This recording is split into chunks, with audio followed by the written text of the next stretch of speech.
বিয়ের পরপরই সংসারের গিন্নি হতে যাবেন না, কারণ এই সংসারটাকে তৈরি করেছে আপনার শাশুড়ি। তাই তাকে নিজের আপন করে নেন, তাহলেই সবই আপনার। রান্না করতে গেলে শাশুড়িকে জিজ্ঞেস করে রান্না করুন, প্রয়োজনে তার পছন্দের খাবার রান্না করুন।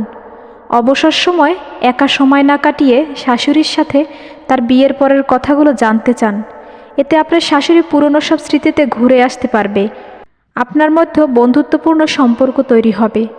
ভালো শাশুড়িদের কিছু ইসলামিক বই শাশুড়িকে উপহার দেন, তাহলে অনেকটা উপকার হতে পারে।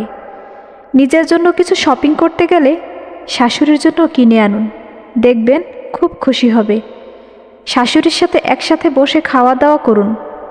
শাশুড়ির চুলে তেল দিয়ে দেন, চুল আঁচড়িয়ে দেন। শাশুড়িকে শুনিয়ে শুনিয়ে আপনার মায়ের কাছে শাশুড়ির নামে ইনিয়ে বিনিয়ে প্রশংসা করুন, দেখবেন মন গলে যাবে। শাশুড়ি রেগে বকা দিলে চুপ করে থাকুন, দেখবেন রাগ কমে গেলে নিজ থেকেই কথা বলবে। তর্কে জড়ালে ঝগড়া বাড়বে। শাশুড়ি অসুস্থ হলে সেবা করুন। বাড়ি থেকে বাইরে গেলে শাশুড়ির অনুমতি নেন। বাসায় ফিরলে বাহির থেকে শাশুড়ির প্রিয় খাবার কিনে আনুন। আশেপাশের মানুষের কাছে শ্বশুরবাড়ির সবার সম্পর্কে প্রশংসা করুন, ইনশাল্লাহ সবাই ভালোবাসবে। আর শাশুড়ি কখনো মা হয় না, এসব ধারণা মুছে ফেলুন। সব মানুষ একরকম না, তাই মানিয়ে নিতে শিখুন। যদি ভালো লাগে ভালোবাসা দিয়েই ভালোবাসা অর্জন করা সম্ভব। বিয়ের পরপরই সংসারের গিন্নি হতে যাবেন না, কারণ এই সংসারটাকে তৈরি করেছে আপনার শাশুড়ি। তাই তাকে নিজের আপন করে নেন, তাহলেই সবই আপনার। রান্না করতে গেলে শাশুড়িকে জিজ্ঞেস করে রান্না করুন, প্রয়োজনে তার পছন্দের খাবার রান্না করুন। অবসর সময় একা সময় না কাটিয়ে শাশুড়ির সাথে তার বিয়ের পরের কথাগুলো জানতে চান। এতে আপনার শাশুড়ি পুরনো সব স্মৃতিতে ঘুরে আসতে পারবে। আপনার মধ্যে বন্ধুত্বপূর্ণ সম্পর্ক তৈরি হবে। ভালো শাশুড়িদের কিছু ইসলামিক বই শাশুড়িকে উপহার দেন, তাহলে অনেকটা উপকার হতে পারে। নিজের জন্য কিছু শপিং করতে গেলে শাশুড়ির জন্য কিনে আনুন, দেখবেন খুব খুশি হবে।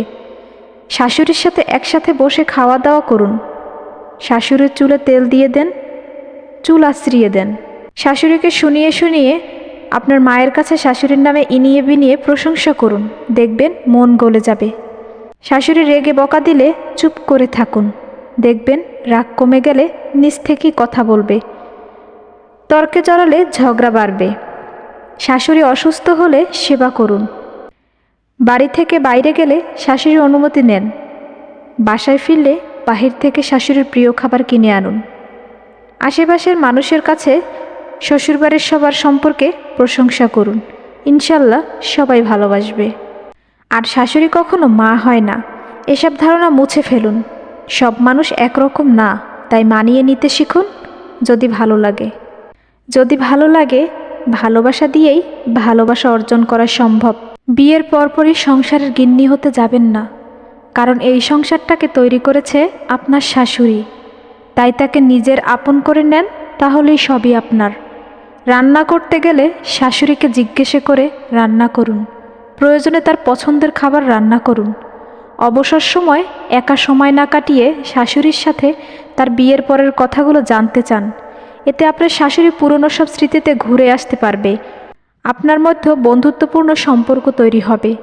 ভালো শাশুড়িদের কিছু ইসলামিক বই